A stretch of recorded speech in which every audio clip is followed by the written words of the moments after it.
Everything from overlanding in your stock rig to full-on LS-powered tube buggies on stickies. This is the Total Off-Road Podcast. I'm Steve. And I'm Ian, and we are here for another episode. It's number 60. Number 60. 60. Didn't we agree last week this was going to be lucky number 60? I forgot about it. Okay. I just checked. Maybe it just became unlucky in a week, you know? Ian's mood has made it very unlucky. Yeah. So we've been fighting audio issues for like, I don't know, the last 45 minutes. Yeah, trying to make some things work. And so Ian is less than enthused. Yep, I'm over it. Yep. I'm done. He's Kiss my ass audio. So that, and it's like, I don't know, 11 o'clock. 3 degrees outside. Oh, yeah. Well, that too. Yeah. It's cold and shitty. It snowed like a half of an inch and then brought frigid weather. But anyway, yep. Episode 60. And this week we're going to talk about Sno-fari, the event up in Michigan that I was supposed to go to, but did not make it to because of scheduling conflicts. We'll call it that. Loser. Fact. Yeah, you know what else we're losers for? Not going to KOH, but we'll talk about that next week. Yeah, well, that's not. We'll get shamed for that next week. Yes, we will. So I was there in spirit. did you have a shit week at work? Yeah. Yeah, that's It was long. It wasn't really bad. It was just long and it was cold outside. So. Oh, well, this week coming up is going to be way worse. Yeah, well, yeah, that's why I'm thrilled. At least way colder. Did you get your Connex box? Yeah. Nice. How's that? That's great when you're not working. Oh, okay. You know, so like when you're able to go to the quote unquote office. Yeah, it's great. Okay. You sit in a nice heated office, but better than the truck. Oh yeah. Yeah. But yeah, I don't know. What do you do? Yeah. Well, at least that's an upgrade that you didn't have last week. It is indeed. Did you do anything off-roady this week? Yeah, I watched KOH. But we can't talk about it because it's next week's, right? Yeah. I mean, we could like skim it real quick. Right? Because we're going to have maybe a certain We're going to have a recap guest on. Okay. Do you want to congratulate any winners? No, because nobody I was pulling for won. Oh, theoretically. Geez. I mean, I'm not a, you know what I mean? Like, yeah.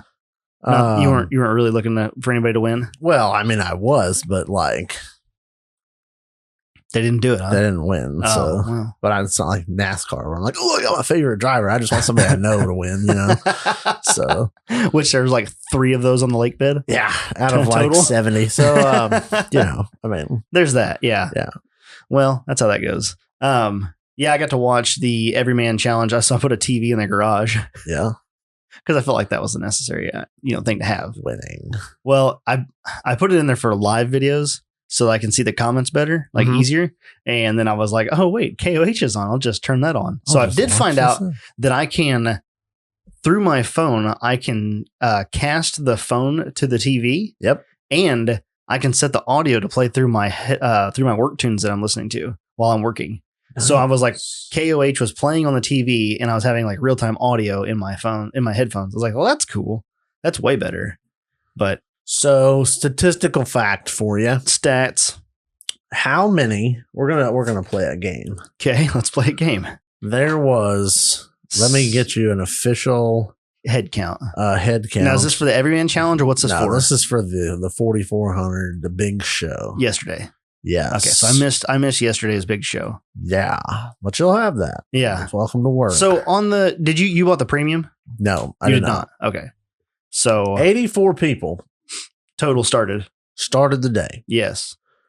Actually, I think. Now, was this was a different course than the Everyman? Yeah. Okay. Oh yeah. 3 laps. But the same course? No. Okay. So different. Okay. I guarantee you that the Everyman Challenge did not run King's Graveyard, did not run the rock trails.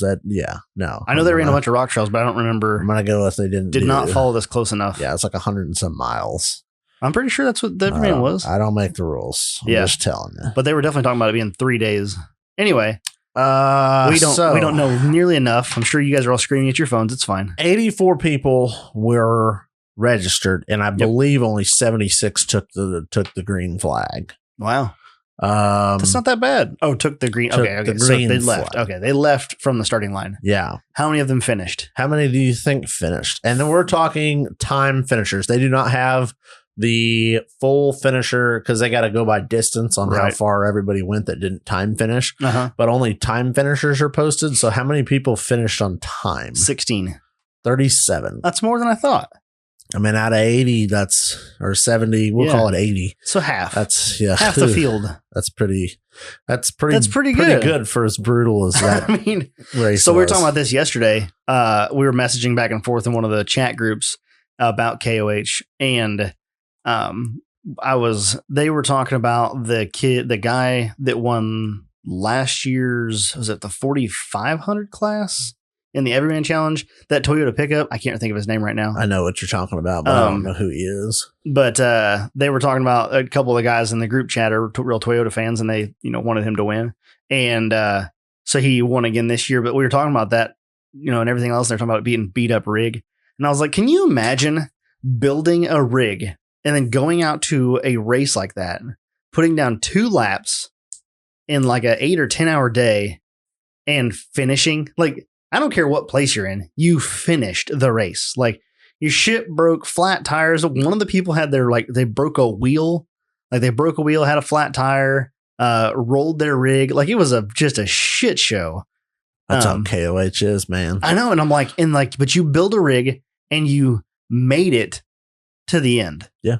Like, I don't know. That's just impressive to me. So the EMC, they did, looking at the results here. Yeah. They did 2 laps of whatever. Yep. And their time was 4 hours and 27 minutes for the winner. So, yeah. And that was the winner of the 40. How'd they go? 4,400? I don't know. Because there were different classes in that, right? The 4,400 is the ultimate, the unlimited open class. That's the big run whatever the fuck you want. There was 3 Can-Ams that did finish the King of the Hammers race, which is pretty fucking impressive. Nice. And then the one guy, the Jiminy Christmas, the 4,400 for the King of Hammers race is a 3-lap race, and the fastest time was 7 hours and 2 minutes. Wow. So it was damn near double for 3 laps. Yeah. That's crazy. But I don't know the courses are, right. I guarantee you, different. But yeah, it was so the fastest time for that race was 7 hours. Wow. 7 hours of racing. Fucking impressive. Through like desert and rocks. The last time finisher was 14 hours and 47 minutes. Wow. 14 hours. You were wore out. And like, just so much work. Yeah. Uh-huh. So we're going to do a recap with a special guest next week. Like, how do you eat when you're in the car? I don't think you're worried about eating too much. Yeah. Gotta have my snacks. Oh my God. I mean. Oh my God. Yeah. Well, you went there. It was wonderful. I was listening to the EMC, right? And it got to the mid-afternoon and the announcers changed places. Yep. It was evening, I guess. And so Ian Johnson had stepped down and gave way to the next announcers. And you know who it was? Yep. It was Mr. Snacky Snacks himself. Yep. And I'm sitting there and I'm just listening, and they're talking, doing their thing. And he's going and checking with racers and stuff. And they start talking about like how long, like, oh man, they've been racing for an hour straight. Like they're ready for a beer. He's like, hell yeah, they're probably ready for a beer and some snacky snacks. And I was like, I knew he was going to get it in. Yep. I knew it. I would slide it in to get it in, I'd just see how many. He just slid her in there. There are so many posts about how shitty the announcers are for the whole week. Always. And I'm like, you fucking do it. Yeah. Oh, that's just true. Oh, yeah. You couldn't identify that car. It's in a fucking upside down in a hole. Fuck me, man. One of the racers' name was Justin Foxworthy. And one of the announcers, I can't remember which announcer it was, but one of the announcers was reporting on it as he was coming closer. Justin Foxworthy's coming in close and he's in blah, blah. It was like first and second. The 2 guys were coming in.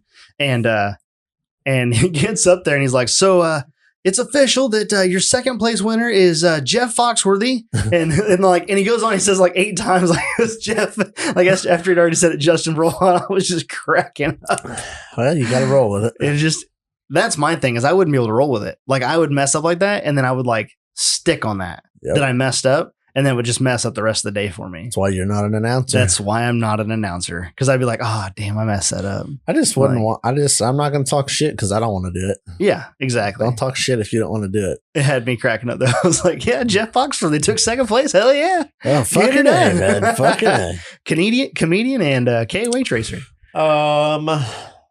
Yep. The only race I care about is the big show. Really? Yeah. I had a lot of fun watching the other races. The EMC's good time. The EMC is good. But I wish the ultimate is the ultimate. I want to be the biggest and the baddest of the best. I'll be excited to see, because they're going to have a lot of footage of all that other stuff. I guess they were talking about, like, I missed this, but one of the drone shots. The drone footage was epic. Yeah. Because there was some crazy, like, good drone flyers out there, like pilots. And one of them, they said that there was some guys stuck on the rocks, like stuck in a rock course, and the drone went straight underneath the vehicle. Oh, that would be cool. Wouldn't it, though? Yeah, I'm sure you'll see that. That footage is going to be wonderful, because I'm sure they have all of that. Oh, yeah. I mean, unless they don't record it, like if it only goes they're gonna record like it surely, right? They're just going to, you're going to just see trickle it out for days. Oh my God, I cannot wait for that. So yeah, Randy Slauson, 3-peat. He's the third time king. Nice. That's a lot of threes. And that's in the 4,400 class. Yep. Okay. I'm sure we'll get more of the rundown on. That's just what this week's, that was the hotness this week. The hotness. KOH. Hopefully everybody gets home safely. That's what we're looking for. And then we'll have more stats on that next week. Yeah, we're going to do a KOH episode next week. Nice. We actually have a plan almost. Yeah. I know the only, or I don't want to say the only, but I think the worst wreck of the week.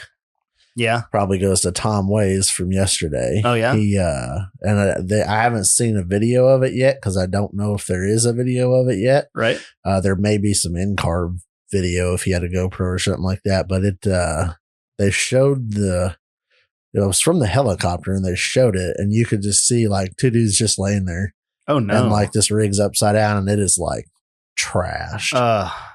So apparently it threw them from the vehicle. They were, ejected. Good. So I don't know if it threw them out, or if they obviously like crawled out somebody was, because there was a couple people that helping them, but they weren't like standing up doing stuff. So then, of course, you can't like, hey, how's it going? Right? Yeah. So it's not like NASCAR where they get out of the infield care center and they're like, hey, tell us how that was. Yeah. So once people were coming across, because something I did not know, interesting side tangent, if you stop and help a racer, like not like get unstuck or something, but like dude rolled his shit, you stop and check on him and all that, you get that time back. Oh, you get time stamp, you get time credit. That's awesome. They give you the time you were stopped there back, because they want to promote that safety aspect. And I'm like, well, that's badass. It is badass. How do they check that? It's all GPS tracking. As I say that, could you imagine? So quick side tangent off of that. I was talking to Jess last night about this. I'm like, how do you even put, like, how much money goes in? They had helicopters flying the entire day. Yeah. Well, you said helicopters. Yeah. So like a helicopter was expensive. They had multiple helicopters. Right. They had multiples, right? Yeah. And then they have all these drone pilots running these drones, all of this live feed stuff going back to a central command area. Yeah. Then they have just Hammertown in general and like all that. And I was like, that right there in itself is just unbelievable. And then they have, all these trackers. Like they get these trackers off these cars, cameras off these cars. Like my mind was blown. I'm just like, oh, it's a big show, because the EMC, they had like 100 and some cars go out. Yep. So they had trackers, they had GPS trackers on every single car. Mm-hmm. Like, good grief. It's a tech nightmare. Where do you store all that shit? Semis. Yeah. All of the semis. Semi-trailers, one after another. There's the whole bank of them. But, and to have all that stuff ready, like the organization that's got to take. There's a reason they don't do it every weekend. Well, that's for sure. But spend the entire year getting everything ready. But even when you get to the event, like weekend, you're like, all right, make sure all the GPS trackers have their batteries and have them charged up, and make sure that they're all working. And holy crap. It's a shit show. Obviously, they didn't just do this overnight. Like, it's grown. And so every year they add a little something to it, but still impressive. The logistics of it all is just impressive. Yeah. Where are we going? Oh, wreck. You had to wait like 7 hours or something, 6-7 hours to get an update, because you could see who stopped and was helping them, but you can't like call them up and be like, yo, what's up? So they were talking to them, because they interview everybody as they come across the podium or the stage to like their finish interview. And there was a couple of them that had stopped And they're yeah, dude, it got to the car and they were both knocked the fuck out. Oh, damn. And I'm like, oh, that's not good. No doubt. And so then they're like, oh, do we have an update or anything? And nobody had an update on condition wise. So I took to the internet and found it. The driver, Tom Ways, he had a concussion. Was otherwise fine. Yeah. His co-driver, which I don't remember his name, had a broken knee, had a broken collarbone, and broke his back in 4 places. Oh my gosh. Yeah. Well, but they said he had feeling in his feet after breaking his back in 4 places, which is, I think, a pretty fucking good thing. Right. But yeah, talk about getting fucked up. Jeez. What are they doing?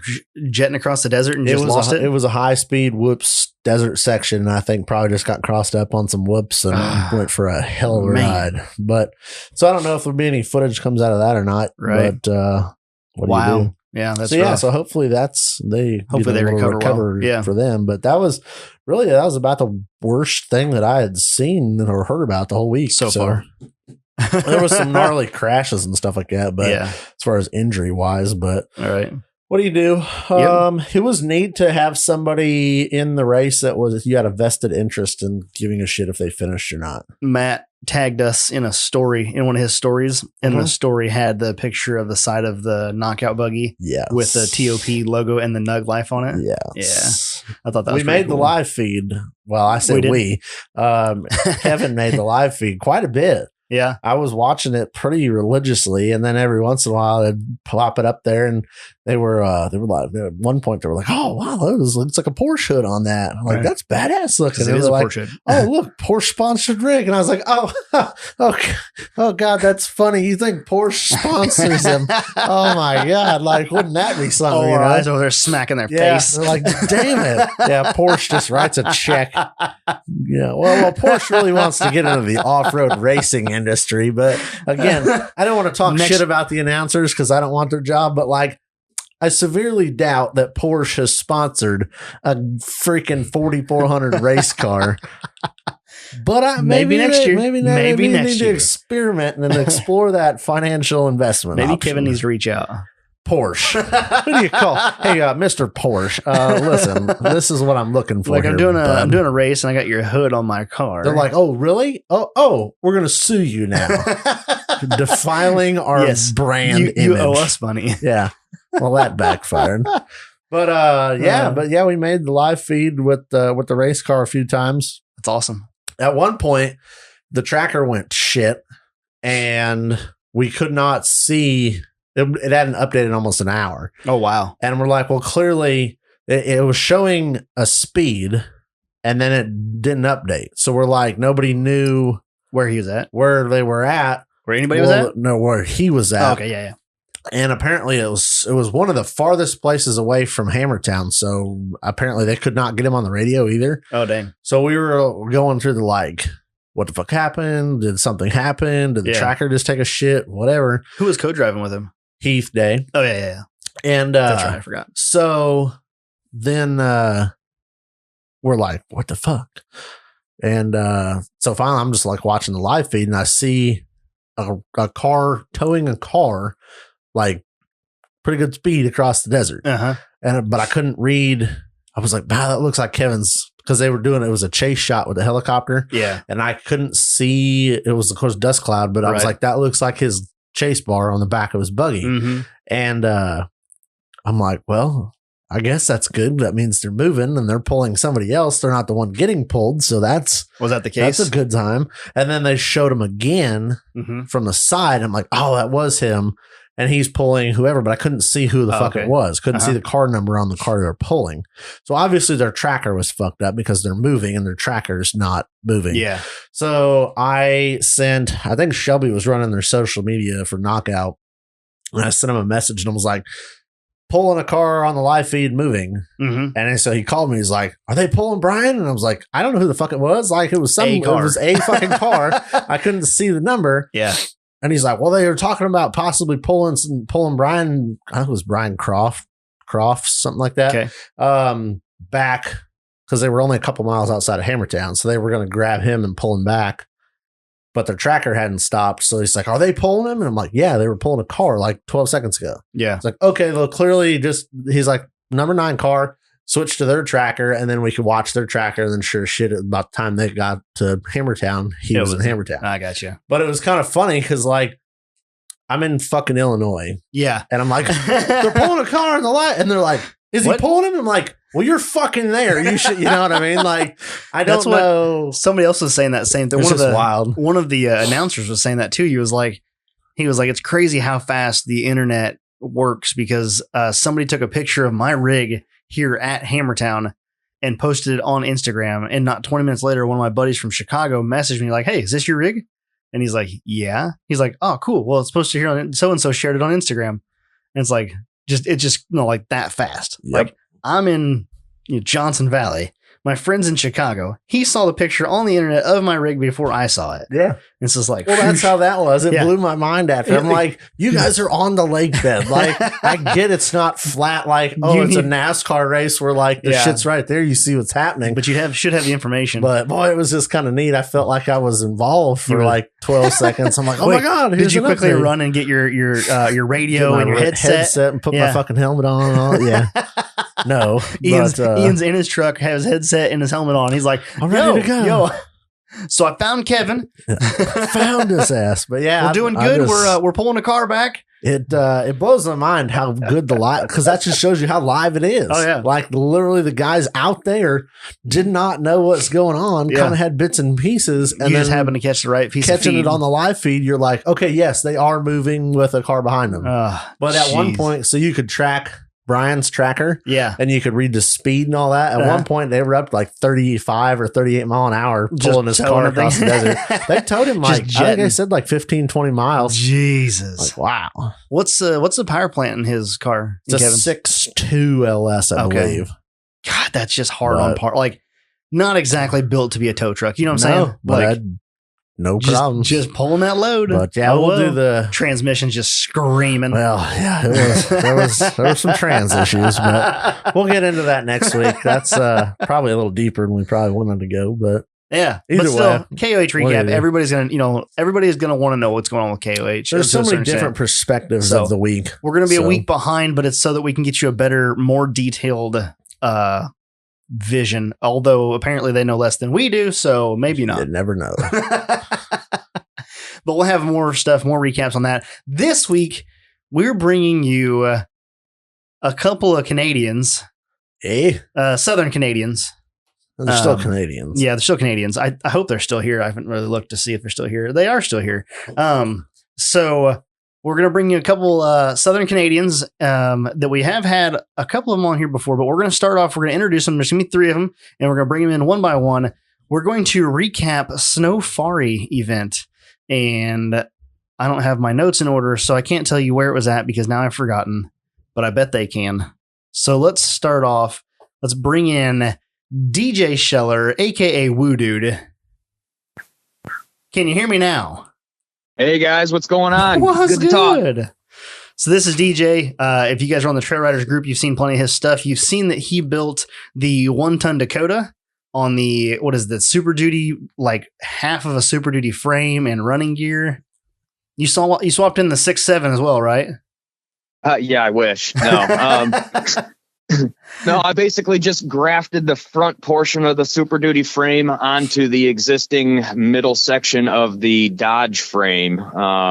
So basically everything from about the B pillar forward is all Super Duty, complete 100%, suspension, steering gearbox, the whole 9 yards. And then I basically just adapted new engine mounts, built new engine mount plates, built a steering shaft, figured out my brake lines and power steering lines, and other than just a couple odds and ends, it basically just slid right up underneath that truck. It was just about perfect. I know you made it look easy. You are a parts store's worst nightmare. What year's your vehicle? Front or the back? Right. Depends on what part I'm looking for.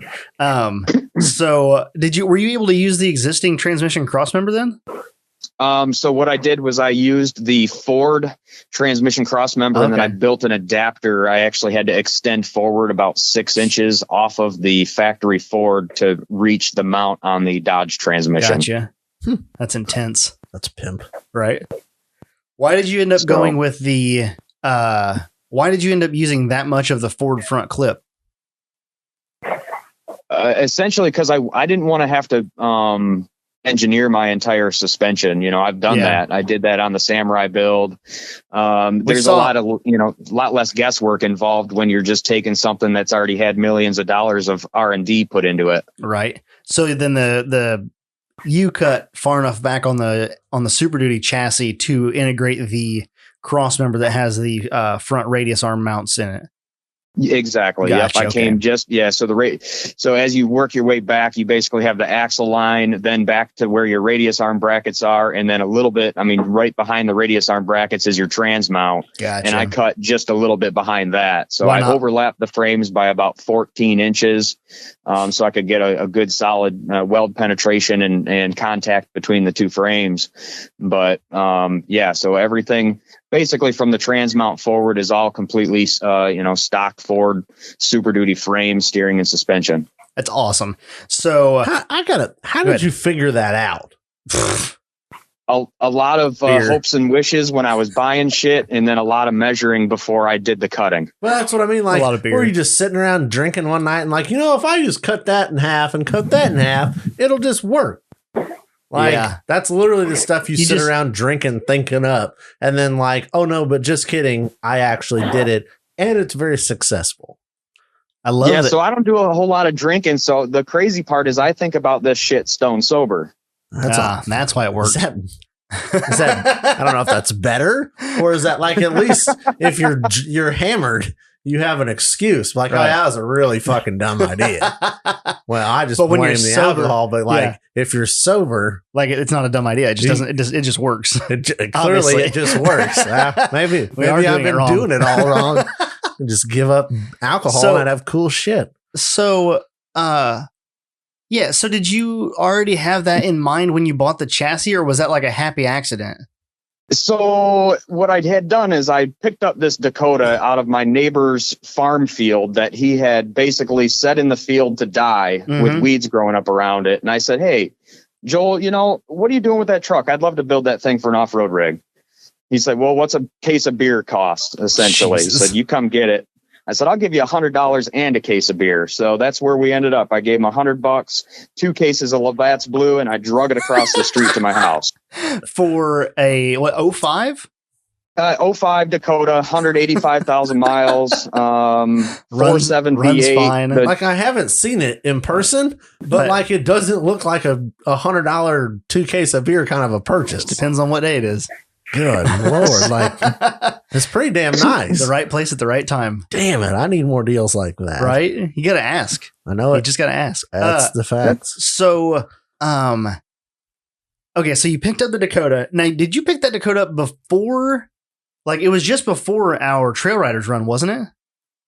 Just after, as a matter of fact. The Trail Riders run kind of gave me the ambition. I had talked to him about it one other time. And after the Trail Riders run, I was kind of like, I got to build something on tons and 40s just because I think it'd be fun. Right. So October influenced him to ruin his life. Dude, that's everybody on this. Like, half the people that listen to this thing are like, yep, my life's been ruined because of this podcast. I guess I'm in it for the long haul. You're welcome. Right. So like October 25th or something like that, you picked up this Dakota and then you go wheeling with it like January 25th. Yeah. It was about It was late October when I got the Dakota, and then I looked it all over, fixed it up a little bit, determined that it was going to be a solid starting point. And then I went and picked up my original thought was just to put it back together and run some 35s on it for a while until I wanted to do something kind of wild with it. But after the initial inspection, like, all the control arms were wasted, the rack and pinion was wasted, the wheel bearings and brakes, everything was junk on it. Everything from sitting in the field. As much as it was going to cost to do that.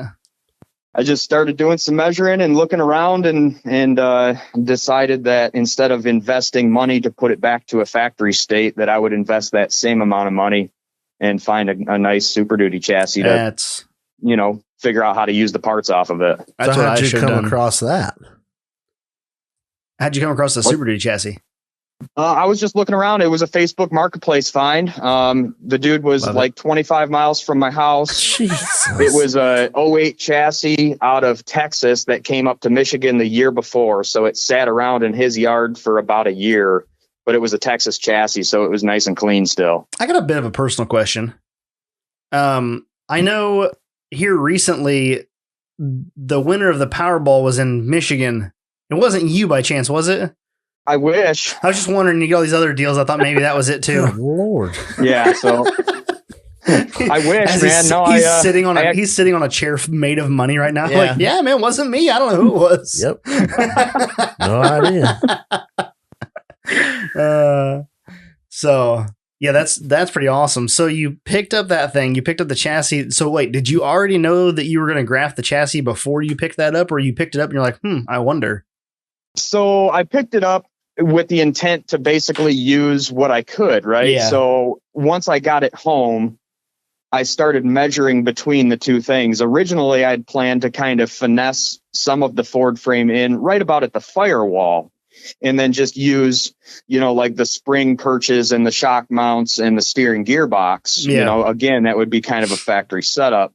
But the more I measured, the more I was able to determine that the frame widths were almost identical right about at the B pillar. So if anybody wants to know, a 3rd gen Dakota is a box tube frame, and the outside to outside measurements are 37.5. And on a Ford Super Duty chassis is a C channel frame, and the inside of the C channels measure 37.5.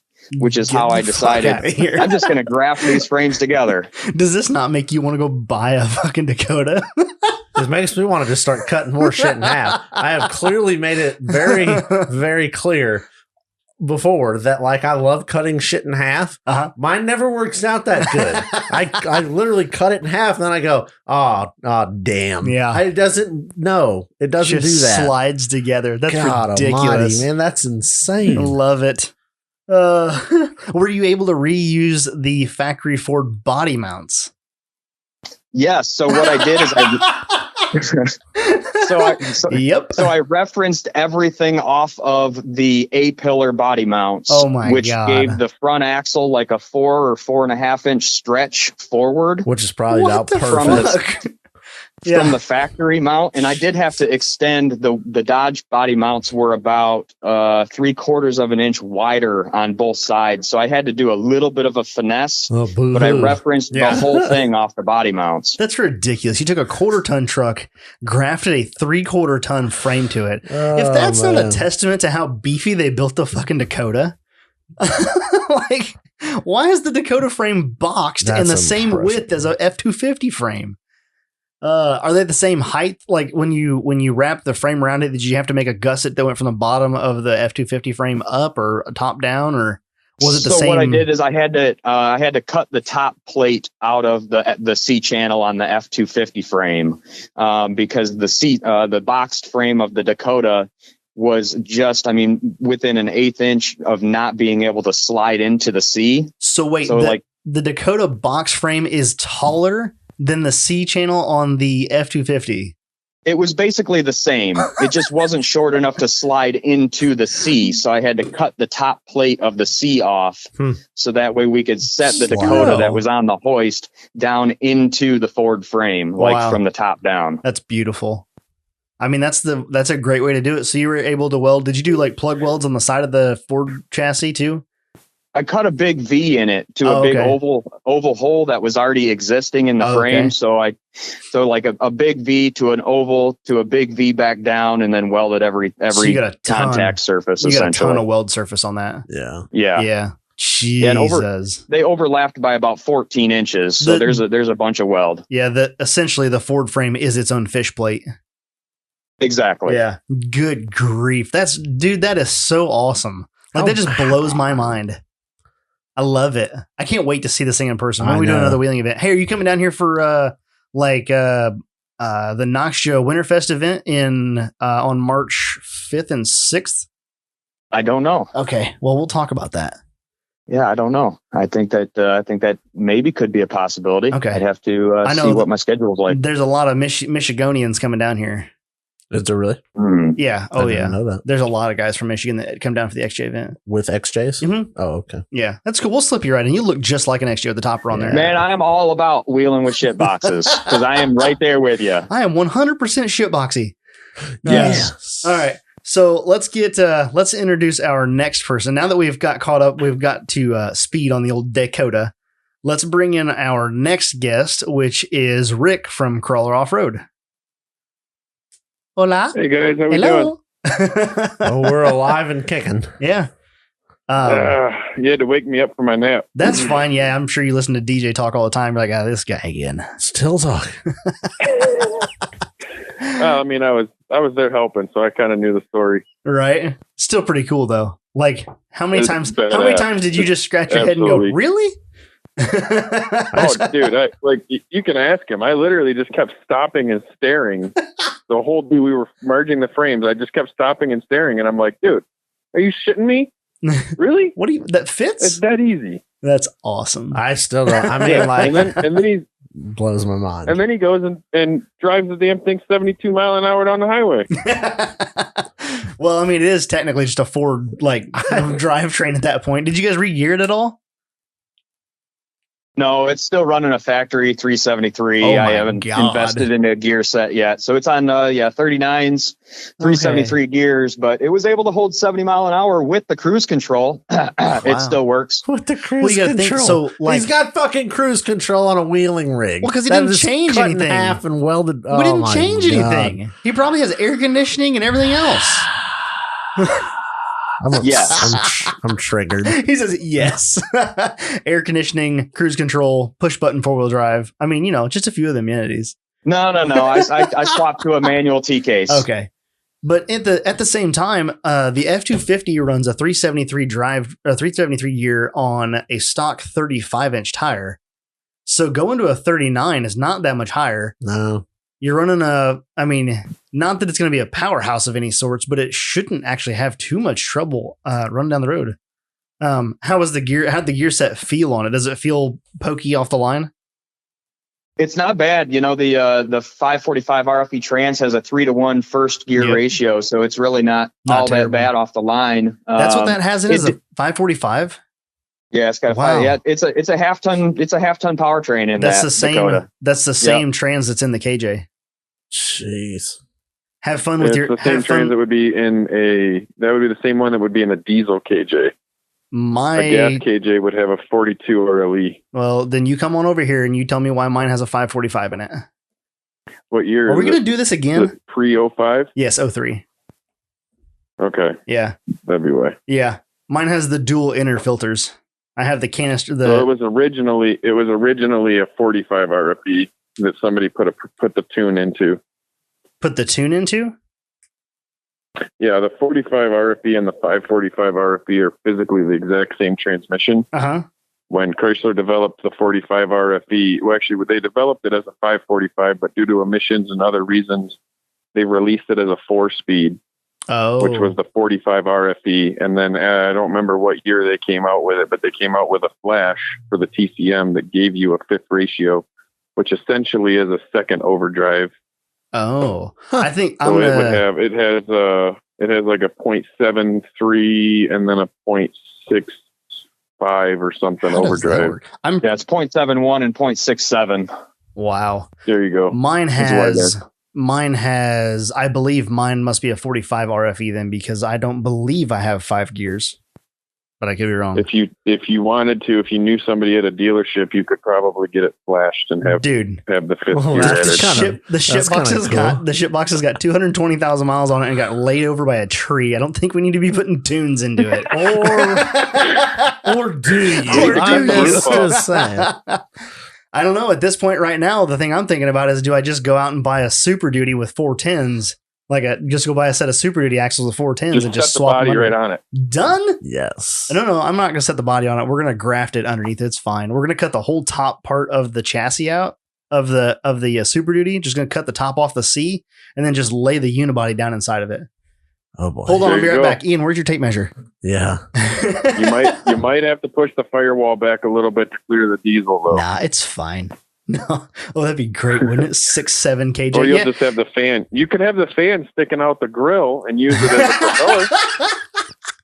I love it. I mean, at this point, why not? Why not? Yes. I should just do that. Go ahead and like lay it on top of a 6'7" chassis with the 6'7" in it, and then I'll get the CRD stickers for the back of the KJ.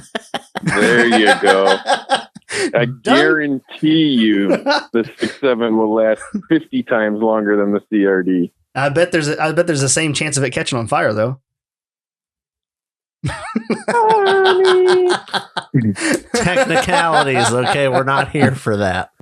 Love it. All right, let's get the last of the guests in here. Last but not least, Fred. Has anybody seen Fred? He's still sleeping.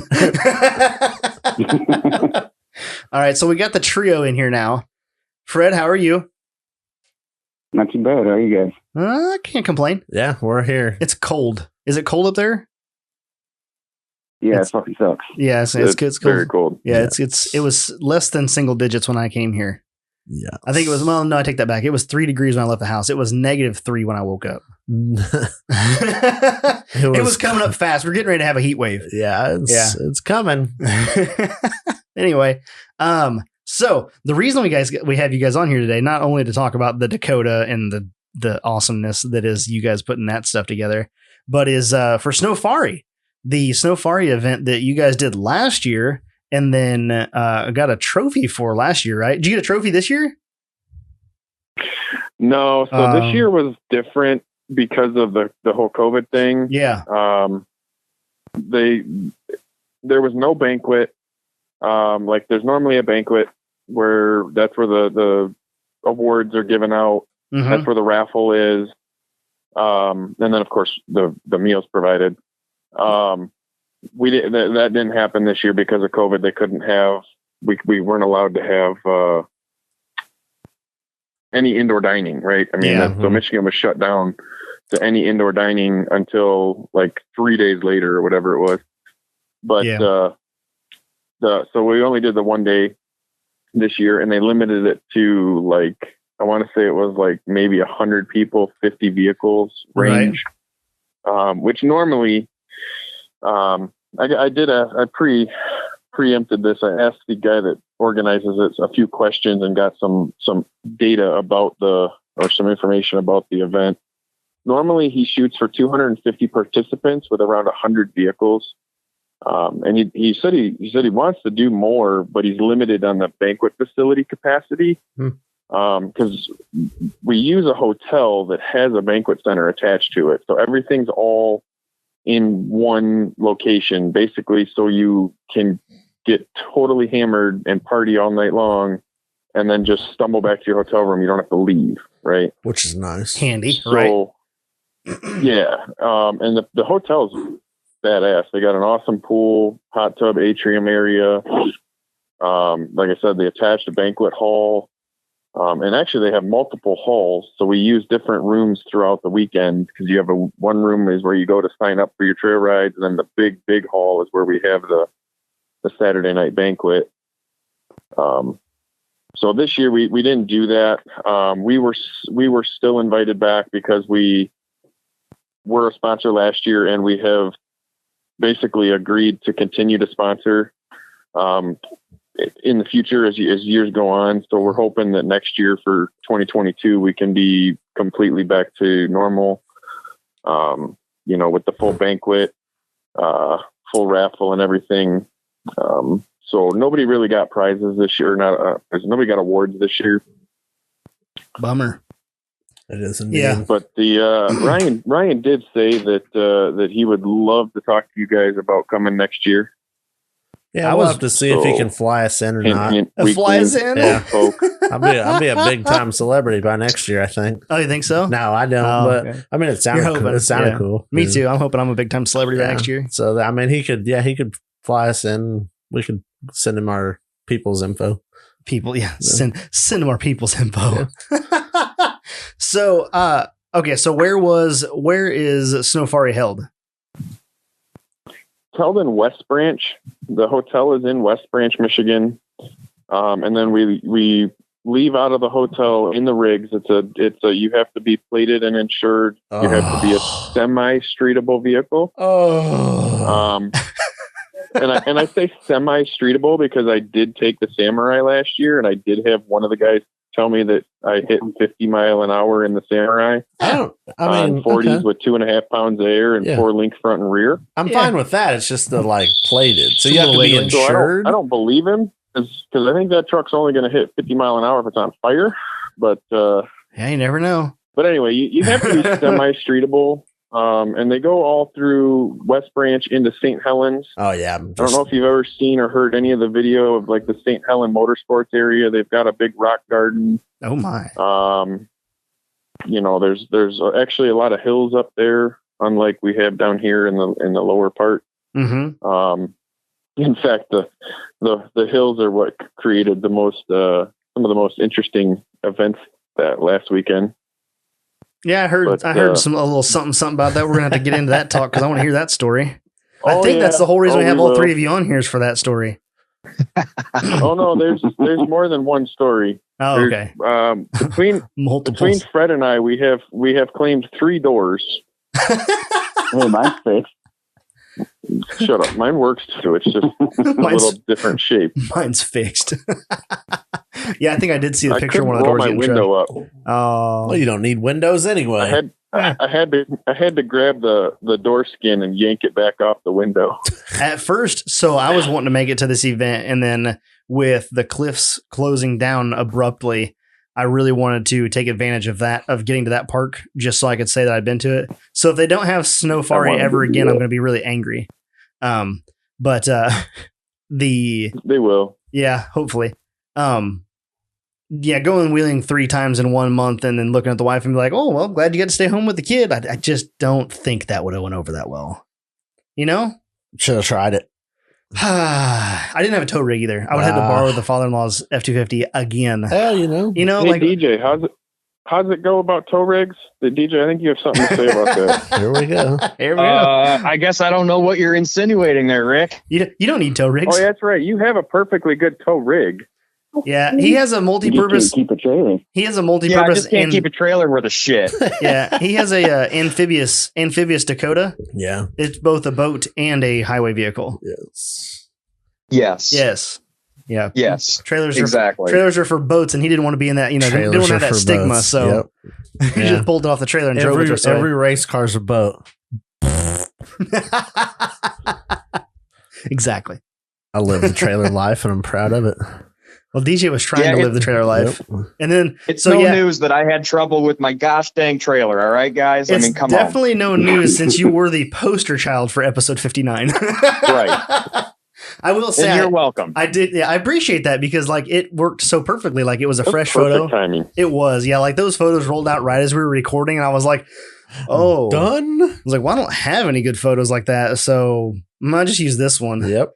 And then DJ, you were like, I do my maintenance. I am very maintenance oriented, and I wasn't picking on you by using the photo. It's just that I did not have photos because when my trailer did that in 2017, I didn't take any pictures. I was like, fuck. And also, I didn't have embarrassing tools enough, right? I didn't have tools or any way to fix it. We actually in my situation, I was not that far. I was only about 30 miles from the park. I backed the Jeep off the trailer, took the ratchet strap the axle up, and then had Jess follow me the back roads to the park because my rig was definitely not streetable because that was back when Low-Key was definitely only a trail rig. It was super tall, like way taller than it is now. And it had the 38-inch bias plies on it with broken belts in the rear tires. So it like hopped. Like once you get to 30 mile an hour, you were basically like hopping off the ground. It was a long, and I think it was aired down too. It was a long drive. Well, that 30 miles was a long drive on the back roads. Kind of on that topic. Have you guys seen the Comanche, Aaron Comanche build? The brown tan, old man tan Comanche on 43 TSLs. Just what's his? Very similar to Ian's setup. Yeah, what's his? You know the vehicle I'm talking about? Yeah, Aaron. What's Aaron's last name? I don't know. Osterman. Aaron. Thank you, Aaron Osterman. Yep. Yeah, we we met were going him. to Rocky Valleys. And he shows up with just the Comanche. Just drove it there. He left his house with it on a trailer. Uh-oh. And we're like, dude, where's the truck? Like, he's like, yeah, but shit out of trans. Goddamn 460s, right? Jesus. So he basically talked to us for a few minutes, turned around, drove the Comanche back to where he left the truck and trailer. And towed the truck unhooked the trailer from the truck, hooked the trailer to the Comanche, loaded the Chevy on the trailer, get out of here, and towed the tow rig home with the Comanche. That's baller status. Does that still have the 4-liter in it? Yes. Oh my God. Baller. Hey, you gotta do what you gotta do, you know? When the 4L60E takes a shit, so you take the AW4 back to pick it up. Yes. Wow. That is beautiful. Whatever works, right? Oh my God. Some people just make it work. I told him a half dozen times, take my truck and trailer, go drag your shit home, and then come back, and then bring your rig back. We'll worry about getting, because we could have left my truck at Fred's dad's, which is like 10 minutes from the park. Right. So I was like, dude, just take my truck and trailer. We can ride home with Fred, leave my shit box at Fred's dad's, no big deal. Yeah. And he's like, no, I'll be good. I'll just cruise her home.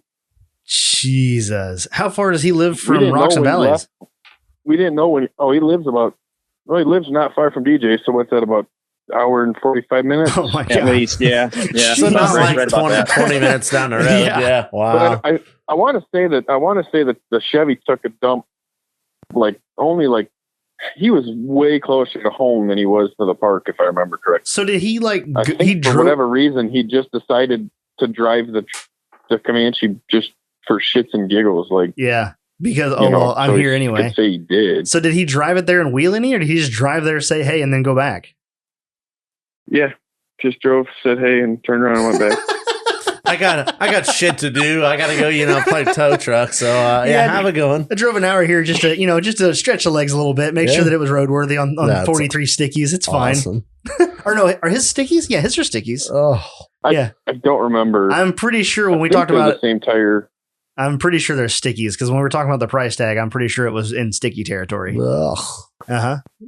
Yeah. I don't remember for sure. That's wonderful. No, you know what? I'm sorry. When that happened, he was still on his 40-inch or 42-inch IROC, or whatever ones he had on the 20-inch wheels. Gotcha. Okay. That makes me feel better. 20-inch wheels with the inner air bead locks. Yeah. They were like a normal wheel, but it had the pouch or the bag inside that you could inflate, and it becomes a bead lock, I guess. I don't remember what those were called. The stall, was that the stalls? So he was sitting on the IROCs. So I think those were just a standard bias tire. Yeah. Even still, that's pretty awesome to go back on 40s. Essentially, this was a couple years ago. Yeah, that's awesome. Yeah, my tow pig took a shit, so I just drove my rig here. It's fine. Yep. It would have been even better if it was on the stickies. I would have been that would have been awesome to see. You just roll up. I don't think he would even have considered it, because I bet it would just destroy the tires. That much I wouldn't want to talk about dollars per mile. That is dollars. I think you would have lost a couple dollars worth of tread on that. God, I don't even think. I mean, in all honesty, I don't think the tires could even support the weight. Oh no, yeah. I think towing miles down the road, they just started braking. Yeah. I wasn't even thinking about towing it back. I was thinking about just driving it. Driving. Oh my God, towing with stickies. driving it. I mean, you'd wear down some tread, but you could drive them. Stickies, they'll warm up, but they won't. You shouldn't be too bad to drive them. I mean, look at all the guys that do. I mean, there's a lot of stickies on the Ultimate Adventure every year doing 70 mile an hour down the freeway and stuff. Well, 65 or whatever they do. Right. So that's crazy. Yeah, when you put that trailer on the back, I was like, dude. All right, back to Sno-fari talk. Yeah. That's awesome. But yeah, so you guys went up to Sno-fari. See, when I saw the first picture that DJ sent when he got there, it was him sitting outside of somewhere in town, and there was not a single flake of snow to be found. And I was like, oh, maybe this was a good year for me not to go. So was there much snow? Was it normal, less than? In the trails was pretty good. Yeah. It was not a record year by any means, but it was better than some of the previous years. Oh, that's good. least there's snow for Sno-fari. I feel like if it was just dirt, you'd have to change the name. Yeah. Yeah. Dirtfari. Woodsfari. Uh-huh. We've done ice-fari a couple times. And that Ice-fari. You changed it the wrong way. We're supposed to go towards warmer. You went towards way worse. No, so the first year I went, the weekend before Sno-fari, it hit 45 degrees. Oh my! And melted everything on Saturday. Then Sunday, the temperature dropped to like 25 degrees. It stayed there. And so it literally, every trail and every hill was a sheet of ice. That's wonderful. How was sucked. that? Yeah, I bet. Winching every hill. Yeah. I know about we that. didn't winch very many of them, but you would hit the bottom of the hill at 30, 40 mile an hour and pray that you made it up the top side. Otherwise, it was a hell of a ride back. Although I have experienced a worse ride back now. Now? That's not good. Yeah. I'm not going in the right direction, man. Why is it progressing worse? DJ, you want to take the lead on that story? Yes. Well, yeah. So we were out wheeling in the snow because there was some snow. And it just so happened that we came up to this hill. They call it T-Case Hill because it's full of whoops before you start to ascend this. I don't know, what is that, Rick? Probably a couple 100 foot long at like 30 some degrees, at least 35 degrees. Yeah, maybe 25 degrees, but it was at least 100, 150 feet because we had 4 20-foot straps and an 80-foot winch line. Oh my God. Yeah, so it turned out that the Dakota was a little bit overweight and a little undertired for this particular hill. Uh-huh.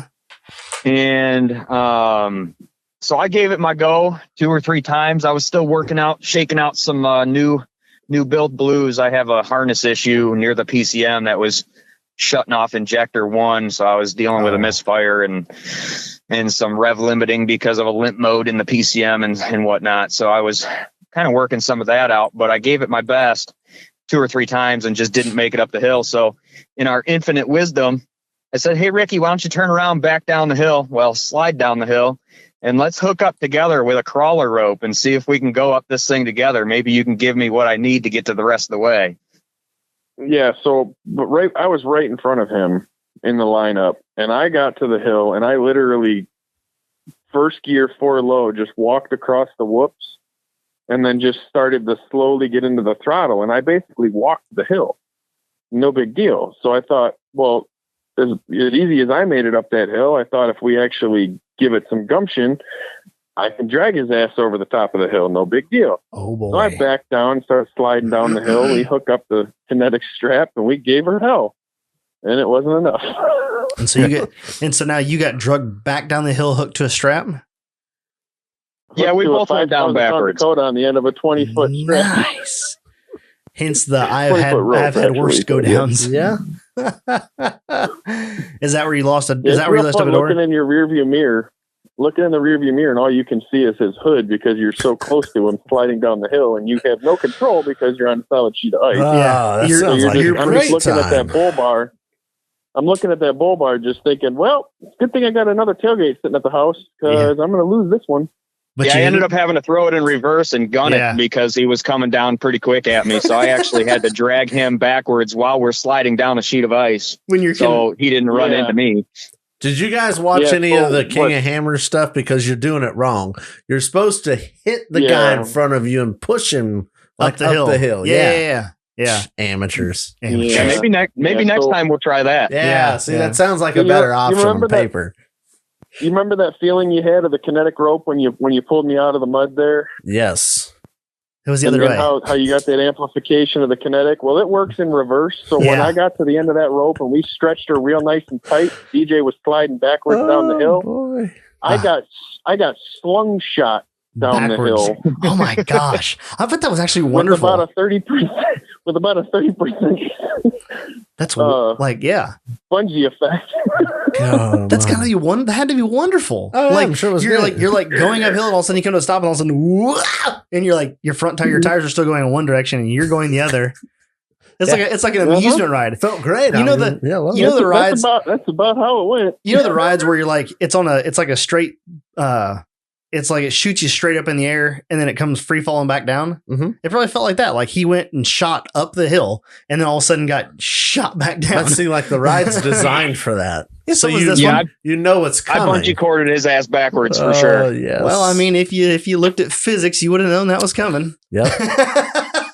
Oh, I knew if we didn't make it, it was going to be bad. But I thought as easy as I went up, I'm like, shit, we'll make it. We'll make it just fine. Wrong. Was this on the? This wasn't on the patties, was it?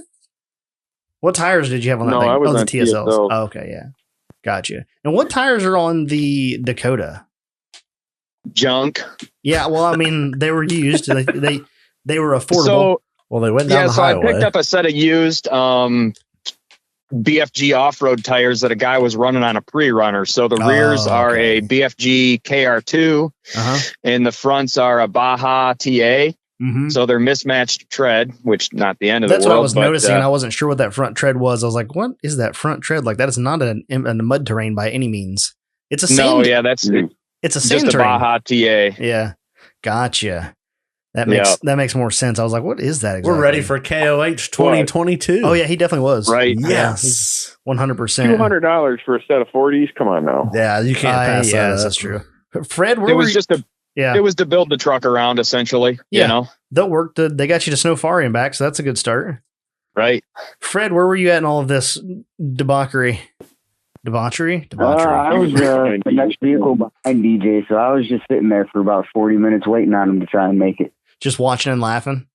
Like, what are these two guys doing? Look at these idiots. Yeah, we ended up having to winch him up the hill and then use two TJs. We had to ink the front TJ was the winch, and then we had to put another TJ behind that one to anchor the first one, so the DJ's heavy ass didn't just pull the first one over the hill. And we ran out the 80-foot winch rope, and like I said, I think it was 3 or 4 20-foot flat straps and my tree saver. Man, I had a 30, like 10 feet. I had a 30-foot in there too in the mix. Wow. All right, so then it was a 30, 2 20s, and my 10-foot tree saver. 100 feet of line, no big deal. Yeah, about 80 feet. So we had about 160 foot of line out. We were able to winch him up till the winch got to the winch ran out of steam. And then the first thought was just to anchor him to a tree and reset the winch. But then I thought I ended up just guiding the two TJs backwards down the hill. We literally turned DJ into the counterweight, and he slowly crept up the hill and lowered the two TJs down the other side of the hill until wow, DJ got to almost to the top, and then we were able to unhook everything and drive the rest of the way out. And then Fred was able to come up. Okay, and then Fred just drove up and drove over. Was like, "What's you guys' issue?" Yeah. Yep. Yeah. I don't understand what his problem was, man. How's the old YJ doing? Tires. Yeah, so there was a few things working against me, and I'll explain this to you, and it's only going to take a second. When we aired down, it was 0 freaking degrees, and so was my tire pressure gauge. So when my tire pressure gauge said 10, apparently that meant 22. Oh my. And you're not supposed to use a gauge when you're in snow. When you're in snow, you just air down until the rim's almost touching the ground. Hey, stop it. And then you're done. You stop your logic. If you'd have seen the cracking in the sidewalls on these tires, you would not have done that. I watch Chris Ford up there in the mountains and stuff when he goes snow wheeling every week, and fuck you, Chris. And I watch him, and how he does it is he just takes the cores out right on this 44-inch boggers, and then when the wheel tries to touch the sidewall, like when the two sidewalls are touching on the inside, then you know you're ready. That's how you know. Yeah, that's how you snow wheel. I've seen it. It's how those guys up there do it. They're professionals. I just want to helicopter in once, maybe twice for that. I will guarantee you, if you if you fly to his location, he will take you along. I know. He will. I think maybe either he will or his wife will, and he'll have to stay at home. One of the two, being a 2-seater. One of the two will take you for a spin up the mountain in the snow. I'm fine with that. Okay, let's go. Dude, we can 2 for it. Like a 2 for 1 it? Yeah, we can just go. We'll fly to Chris. Yep. And we'll do that, right? Yep. And then when we get done snow wheeling, we will hit up Bruce and we'll go pick up your Toyota. And then drive it back. Yeah. Oh, yeah. Seems like a good time. Done, and done. Boy. Okay, we got our plan set up. We missed KOH, but we're going to go pick up. We're going to go cruise the countryside. We're going to go roadkill a Toyota back here. I like it. I'd love to do that. But oh, you'd love to do it, but you don't want to pay to do it. I actually do Dick. it. Like, it'd be a cool experience. I just don't want to like. It'd be so awesome. You just don't want to do it with me. No, not even that. Not even that. So much content. We'd have so much content. Need a sponsor. We can get them. It's doable. I need a sponsor. Hi, Complete Off-Road. Yeah. Looking we at should you. hit up the crawler guys. Oh, yeah. We haven't talked to them in a while. Yeah. Yeah. See if they can do something for us. As the phone goes silent. The phone is now awfully quiet. Anyway, yeah, snow wheeling. It's something we aspire to do, but we live down here in Illinois where we don't get snow. Not anything to wheel. Well, next year you guys better be up here. Oh man, I hope so. I hope my tow pig is back in full swing and we can do that's it. gonna be tight. Why? When was Sno-fari last weekend? Months. Make it happen. If you're trying to do KOH I'm as well. doing KOH next. You said that last year. No, nope. You don't get to do it twice. I told my wife, I said, if I'm not on the lake bed next year, I'm selling every fucking thing of off-road that I absolutely own. Now, are you just going to C-class it up there? You going to drive it over there? Yeah. Okay. You're not going to fly it. Nope. Yep. You're taking your rig. But see, here's my problem this year. I was so hell-bent on the racing series? Taking my shit. Oh. I should have just said, fuck that. And been done, bought a plane ticket and worked out the logistics of that and been done and just been there. Right. So I'm going to have that as going to be my backup plan in place. But I told her, I said, I'm done with this shit. I said, I should have just fucking bought a plane ticket.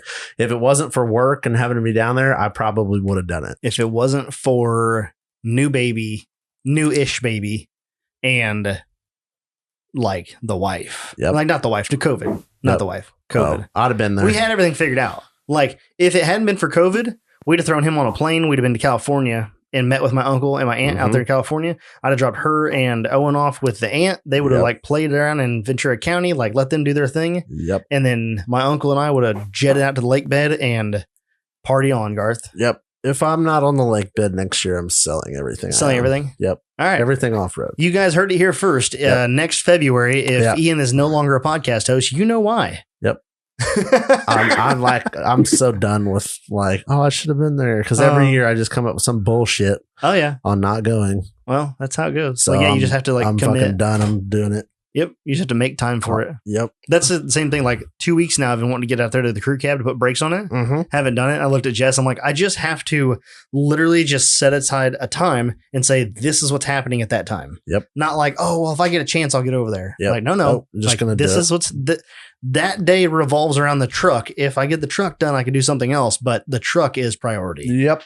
I'm learning slowly. It's better not at all. This is true. So that's your motivation. But anyway, what else happened at Sno-fari? Hello? Well, I drug a dead body around the woods all day. Drug a dead body around the woods all day? Yeah, at least that's what it looked like when we were done.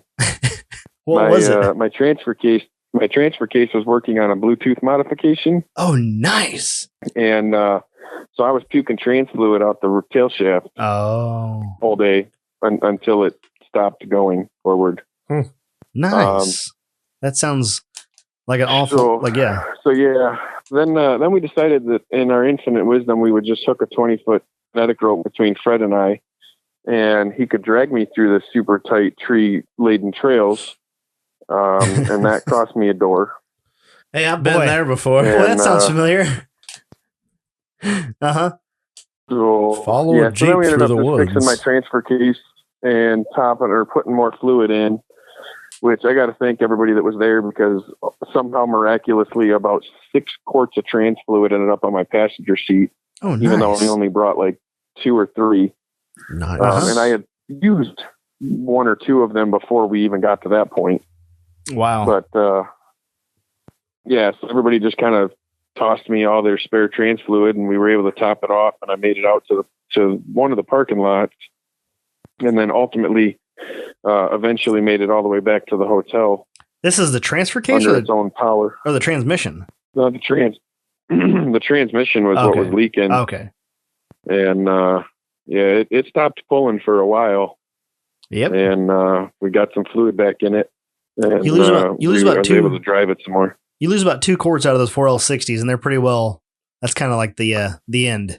No, this one took about 5 quarts to get it back moving. That's impressive. Yeah. Damn, 5 quarts before it stopped moving. Now, granted, I was in 4 low first year, so I was using every bit of gear reduction and help I could give it. And you had some RPM. But, yeah. Jeez. Oh yeah. A couple of times she hit about 5,000 and just she was singing but wouldn't move. Oh my god. Story 5,000. So is that the clutches or is that the torque converter at that point? Yes. Yes. As the yes. I love that response. Yes. Not a doctor, but it's all of it. That is at this point I need to pull the transpan, take the filter out, cut the filter in half, and see how much clutch material I have in the filter to decide whether or not I can fill it back up and run it, or I'm going to have to pull it and rebuild it. Yeah. If it makes you feel any better now, I know this may be apples to oranges to a certain extent, but the Cutlass that I have in the driveway, my first car, that thing used to leak out of the transpan all the time, and it would get about 2.5 quarts low, and you'd fire it up and put it in gear, and it wouldn't go anywhere. You kind of give her a little revvy rev, and she'd engage in gear if you didn't have any trans fluid on you. I don't know how many times in like the 4 years of that car driving around that I did that. Like I'd be out somewhere and not have any trans fluid with me and just put it in gear and it just wouldn't go anywhere. I'd just give it little beans about 2,000 RPM. All of a sudden she'd kick into gear. I'm like, oh yeah, it's fine. It's goodish. It's goodish. It'll get me to my next stop. And that train is still in there and it still barks second gear. So, I mean, it's okay. Probably a TH350 or something. It is a 350. Yeah. It's the same concept-ish. Yeah. It's only slightly more of a buzz. Slightly. 4L60s have these, fancy things like electronics and solenoids and actuators. Those don't need fluid to run, though. They get no lubrication. Yeah, a Turbo 400 runs better without fluid. Oh, really? Yeah. It's impressive. Well, everybody knows 4L60s love extra neutrals. Yeah. Okay, so I just found a couple of extra neutrals. Yep. And we were good. It's fine. Yeah, I've smoked a couple 4L60s and they are, they're touchy. Yeah, they are. I've been fortunate. I've only had a couple 4L60s and both of them have gone down the road. Like, okay, see you later. They were still running when they left my driveway, but there's a high probability I can just fill it back up and it'll be pretty much okay. Yeah, but I do want to cut the filter open and see just how bad it is. So what else did I miss on Sno-fari? So just that one hill? Bailing out about halfway through the day because of the transfer case issue. Okay. Or because the transfer case was loose and I lost all that fluid. So I bailed out about halfway through the day, which was pretty good timing for DJ because he had to shoot home and pick up his boys. So Fred's going to have to tell you what happened the second half of the day because unfortunately he's the only we weren't there. Oh, all right, Fred, you're up. Well, for the second half of the day, we didn't have too much as far as carnage for most people, but the only thing was my driver door that decided to now sit on the inside of the hardtop of my Jeep after bouncing off a tree. Oh, it closes on the inside? It pushed the whole door inside of the top, so I couldn't push the door back out and open it when we were on the trail. Just didn't. It's so a perma shut. I just used the passenger door, and then after we got back to the hotel the next morning, I went out there and took all the bolts off the hardtop and just picked it up and got the door out and then bent the door against my knee so it would close right. NASCAR mod. Yep. Exactly. But the trails for the second half of the day, the trees and everything on them were so tight that I don't even think we were on trails half the time. I think he was just driving through the woods wherever he wanted. Wow. He was. And yeah, we had to turn around once just because so many trees were across the trail. One of the guys that was out there with us, he had his 2 boys with him that they went out and played lumberjack with a couple hatchets a few times to get rid of a couple trees just so we could even make it down the trails. Wow. It was a lot of trees laid down. Fun going through them. A lot of trees laid down, or just in around that Jeep at the beginning and let them come that with would us. have been great. Wow. That would have been freaking great. That would have been wild. Just before we hit the trails, there was a guy that followed our group, and that was just in a stock JK, and they ended up basically scaring him away and leaving. And like, man, you should have just let him come with us. Oh wow! They told him they couldn't run with you guys. Pinstripes and everything down the cars. And, oh yeah. So nice. We run with the orange group, and so they designate by group every year for Sno-fari. There's different groups, right? Right. And we started running with the orange group last year, and now we're pretty much orange group for life at this point.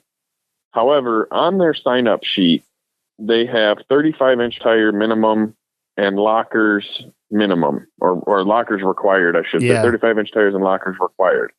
And then it says, expect body damage. Okay. And the reason they do that is the trail guide usually drives a CJ5, a little tiny CJ5. With and 35s literally, lockers. if he can fit, we're going. Huh. Oh, that sounds like a great time for me. Bigger, if you bring anything bigger, you're pushing your way through, because if he fits, we go. Oh boy. You know, Ian, the more I hear them talk about this, the more I think that maybe you should just be a rider. That's what I'm thinking. Yeah. Clearly this is not built for what I'm set up for, whatever that is. Either that or you should take your windows out before we go. God, yeah. Well, yes. Window delete. Like I said, I ended up wasting out 2 doors. That's pretty bad on a S10. On a S10. What's your wheelbase on the Blazer? I don't know. I haven't actually. Actually, I did measure it. It was like 113. Yeah, I was gonna say 112, 113 was my guess. Okay. Yeah, it stretched a little bit. Yeah. If with rear steer, you'll be. It's about 2 foot shorter than mine for perspective. A couple inches. DJ made it through, and he's a couple inches longer than you. Well, right about the same length. I don't remember. DJ would have had some problems later on in the day, though. So how far? Especially the one that we had to turn around on. Yeah. How far would you guys? Or how far? In my YJ, I had to like 18-point turn. Oh, great. Turn around. 18-point turnaround in a YJ. In a YJ, yeah. Okay. Good times, folks. You were literally in a hallway of trees. I don't know how we got here, but this is not where we were going. On it. Yes. I looked at the map. This isn't where we're supposed to be. Oh my gosh, that's wild. How far is Sno-fari from you guys? Couple hours. Okay. Yeah, about 2 hours for me. I hate. About 2 hours, 20 minutes from where I live. Yeah, I hate to like load up a vehicle, go for half a day, and then go home. Mm-hmm. Like, you guys were just saying that you had to bow out half day. We still had fun at the hotel, and like we went up the night before and hung out with everybody.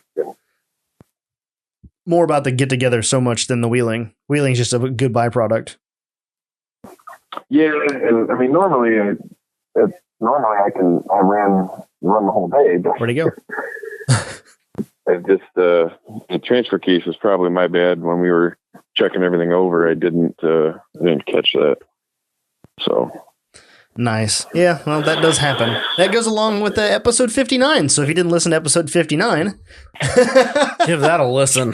Should have had you send me a picture of the old red spot underneath the vehicle. I could have used that as well. Yeah, that would have been handy for that. This is great. I had a nice pool on the trailer. Would have been great to have these guys on last week. Be like, oh, so this is how you don't do this. Well, except for Fred. Fred went fine and did fine. My whole thing was mine didn't make it last year though. That's why Rick got the award for last year. So was it yours that lost the alternator? Oh, okay. Yeah. That was also a good picture. You guys are literally the poster child for last week's episode. This was wonderful. That's a video. The video of me and it was actually a different guy driving Fred's Jeep, but we were using jumper cables between the two trucks because I was the alternator for both motors. And it was funny because I literally just put my tire right up against Fred's tire, and they kind of just tracked right along with each other. So every time Brandon would steer a little bit, it would push the Sammy tire around. Oh, nice. And we literally drove hand in hand, so to speak. Should have held hands. Ian and I literally had this discussion several episodes back. We were discussing things to put on the rig that would be cool. And this came up where if you put an Anderson connector Is that what that's called? For like a snowplow? Yeah. Yep. The plastic ones. Yep. If you were to like rig up a thing off of your battery that had an Anderson connector on it, and then you keep a spare one that you could bolt to somebody else's battery, or if it's like your person that you go wheeling with all the time, they keep the same connector on their side, and then the both of you just keep a set of those jumper cables that are X amount of feet long, and they have Anderson connectors on them. You could literally, instead of having to use jumper cables and be like, well, I hope these little clamps stick on the battery, you just snap in them Anderson connectors and jet down the road. Yes. Like that'd be so that would have handy. been nice because I couldn't close my hood. Yeah, right. Yeah, I remember seeing the video and I was like cracking up. And that was before we even met you guys. Like that was not just before we started like talking to you guys. And I saw that, and then when we got to talking and stuff, I was like, "Oh, that was you guys." I know. I knew there was a reason we liked you. And then I think I was listening to one of the other Michigan-based podcasts. I don't think it was Off Road Garage. I think it was. I can't think of the name of it now. But they were talking about like the Sno-fari and talking about the awards. What is the name of that? It's the museum up there. You know what I'm talking about? I don't. Of course, I can't think about it. Mm-hmm. That's my life in a nutshell. Oh well, no big deal. But anyway, yeah, they were talking about that, and I was like, oh, I know those guys. So it was cool. That's awesome. We're famous. Cool. We're famous. We're podcast famous. So hey, take what I can get. Good. I'll take it, whatever. That's right. I'll take what I can get. Take what I can get.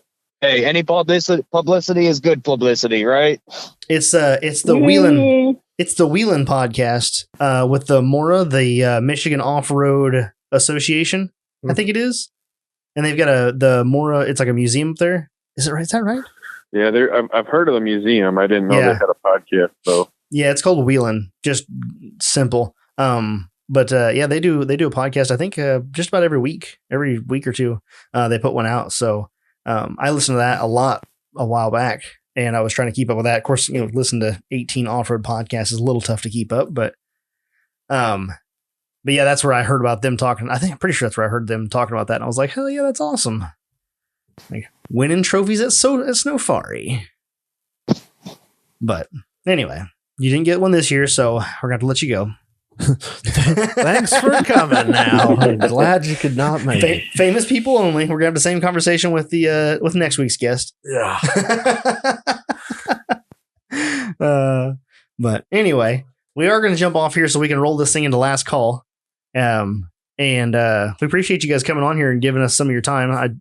We got started like an hour behind schedule, half because us and half because audio technical difficulties. Definitely have to figure that out for next week. Yeah, well, it's been fun as always. Appreciate it. Absolutely. Always a good time hanging out with you guys. Come on. Yeah. I love it. I can't wait for you guys to come back down here or us to get up there. I'm hoping this summer to get up to Rocks and Valleys and a couple of Michigan parks. So obviously when we get ready to do that, obviously we'll be in touch with you guys to plan that out. We'll be at Bundy Hill Memorial Day weekend if that's an interest to you. That's a pretty good time. End of May. Yeah. I like that. I don't know what I have on the calendar yet for end of May. Who's coming to... Is Bundy Hill worth a 2-day weekend? 2-3-day weekend? 2-day, probably. I mean, you're going to see it pretty much all in one day, but then you can kind of pick and choose what you want to go tackle the second day if you're going to take it easy the first and just get your bearings, Right. Yeah, I don't have anything. Oh, May 1st. Why do I have a Badlands trip the May 1st? Don't know. Badlands trip? Oh, with Mackenzie. Must be something she scheduled. Oh, May 1st. That's the Women Wheelers event. Well, there you go. It says Badlands trip with Mackenzie. I'm like, why with Mackenzie? Like, the shirt that I'm literally wearing. Yeah. Who are you guys planning on coming out to Williams Hill in March? Ooh. Yeah. Are you? Yep, we'll be there. Oh, that's gonna be okay. That's right, because you guys are half-ass, but you guys are like sponsoring that. I should say legitly sponsoring. Yeah, they're legit in the party. I can't exactly say half-ass. Like, put down some coin on that one. I would throw that in there. I've got some things working for a future podcast episode on some exciting announcements for that race weekend. So you just have to stay tuned. We get the audio stuff figured out. We'll have you guys back on yet again, probably in relation to some of that stuff. And you guys are the official recovery this year. Is that correct? Did I have that wrong? That's how I understand it. I love how he's just like, I don't know. I'm just like waiting for somebody to either correct me or like, yes. Yeah, Crawler is the official recovery partner of the Point One Off-Road Racing Series. The Point Off. I know we've got some. I think Shelby ordered a bunch of stuff for his buggy. Nice. I think we're gonna get Jan's rig set up with some ropes and some soft shackles and stuff. But basically, everything that is used hillside will be a Crawler product. That's awesome. So we're gonna put it to the test, and I have no doubt that we will not have any issues with it because I have yet to have issues with my stuff, and clearly it is tested well. So I need to reel mine back out, rinse it out, and then put my cover back on. Yep. I haven't done that since I got back from the hangover. Yep. So that's one thing. Or no, not hangover. I had to we pulled winch line at the cliffs. Oh, so I haven't done it since I got back from the cliffs. I just like looking at that red rope on the front of there. It's just so pretty. It does look good. It does. I love it. It worked well when we used it. Everybody was upset. One dude had a cable and I had synthetic. And one guy was like, this is why I love cable because I'm dragging it through the dirt. I was like, put my synthetic on there. Like, drag it through the dirt. I don't care. Yeah. Like, it'll handle it. It's fine. I cannot stand people who are like, cables so awesome. Do I want to use the tree as a snatch block? No. Will I use the tree as a snatch block if I have to? If I have to go around a tree, I have to go around a tree. Proper equipment to not have to use that. That would be ideal. And I had it on me, but they didn't. Luckily for me, mine never had to touch the ground when I was pulling them up because they pulled them up high enough with the cable to not worry about it. Ugh. I still need to make a little rig for that, like a little rig with a wheel on it. For what? And I still need to order some of those. You guys still got your rings in stock? At the moment, we still got them. Cool. What do you need a rig for? What? So you take like a ring, or you take like a rig, and you put the wheel that you would normally use for like a snatch block. Okay. I want to make a rig that you set on the ground. It's just like a little stand, and then you put the rope on that rig as you're trying to winch somebody up a hill. So say that you're on top of the hill and they're down, and it's like a real sharp angle. Uh-huh. So instead of dragging your winch line across the ground to go over that angle, you would instead put it on this wheel. And then the wheel, it would bring it up on the wheel. And then once you got high enough, you could take the wheel rig out of the way. Huh. Make sense? It does. Save your winch. Interesting idea. I'm not sure. It just seems like it seems like it'd be a pain in the ass. Why is that? Well, if the ground's uneven, you could have issues with it tipping over, and depends on how much strain you have on it. You'd have to have a pretty wide base, which once you went to that wide base, now you're talking about taking up a lot of space in your vehicle. Why would you need a wide? I'm thinking like maybe 10 inch by 10 inch square.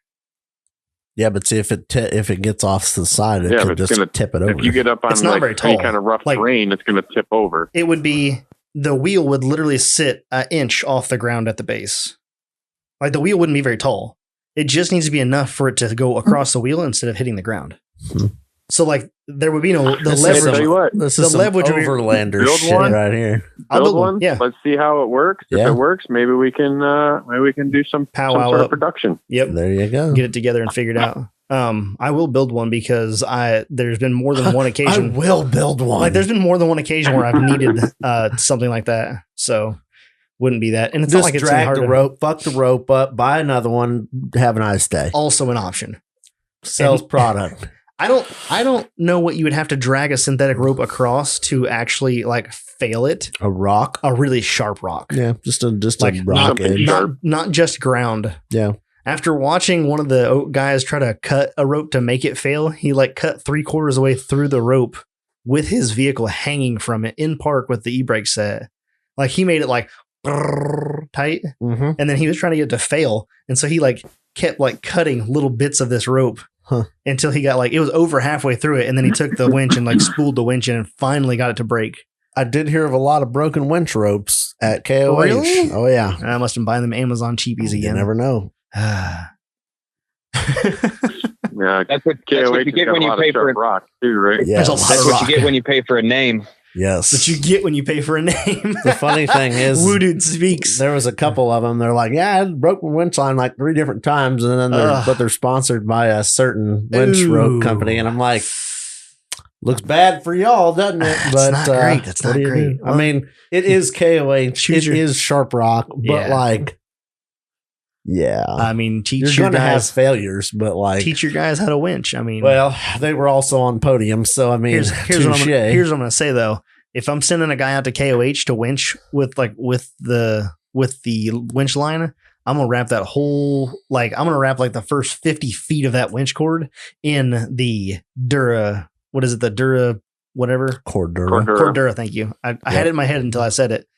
Yeah, I'm gonna wrap the first 50 feet in Cordura and be like, there you go. Here, have that one. Have it. There's.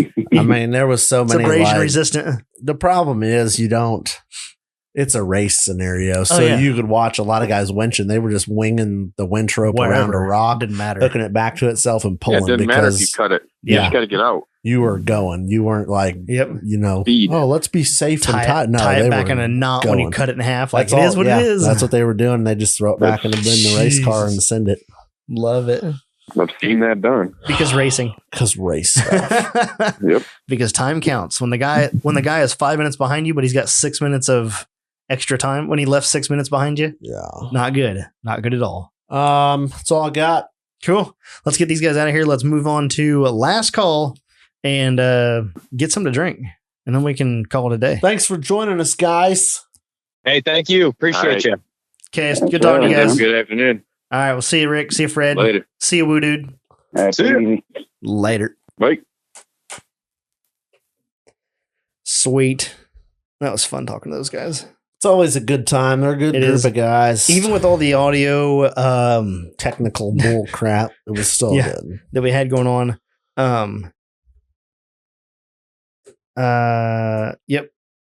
Sorry, I'm trying to get my phone shut off here, get all that ended so we can get moving to onto our next segmento. If I can. Last call. So we're having a Little Beaver Brewery. Pinappulous is the name of the beer. It's a American wheat ale, I believe it is. American wheat beer with pineapple. It's a good beer. Is it? You've had it. Oh, okay. It's coming from Little Beaver. It's really expensive, so it better be good. It's pretty good. Good. Yeah. Apparently they had issues when they canned these. Uh-huh. Or no, I got a crowler of it to go. Uh-huh. And it popped the top on it. Oh. So my sister and my mom and all them, when they got it for me, they just popped it into a mason jar and we just drank it. I believe that was the same beer. Yeah. We'll get the old hazy out of the bottom of it. Some good stuff. All the flavorings is in the bottom. Whose is whose? Well, it's got my name on it. Which one? So this one? That one's got my name on it. It's the one you're staring at.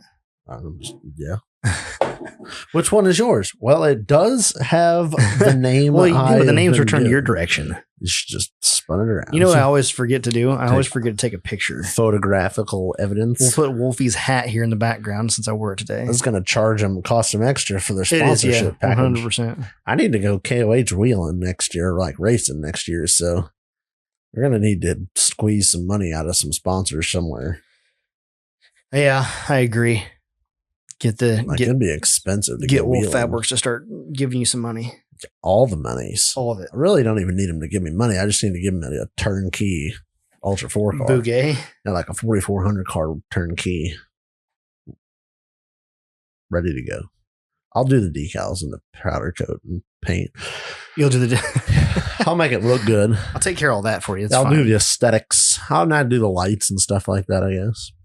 So somebody showed me online that if you take this, turn it around, the tab. You just pop it just a little bit. We've done that before in here. Yeah, I think so. And so you do this. I don't do it that way. I do it the other way.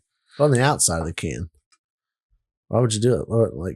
On the out, like this, and hang it. Yeah. Right. Now you got to turn the... I watched somebody take a beer and crack it open. Oh, and then they bent this to a certain degree, and then they literally just hung it like this.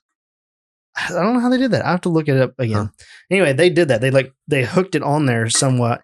And what happened is the beer comes out of the can and hits the side here, and then no foam. It just fills the cup with no foam. I was like, "Oh, that's true." I always do it for it looks good in pictures. Yeah. So when you just turn the tab to get the logo in the right angle, and then you can take a good photograph of your beer.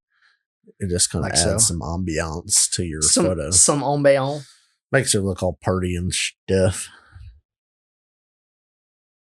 Something like that. Anyway, we're drinking beer again on a Sunday morning. It's afternoon, isn't it?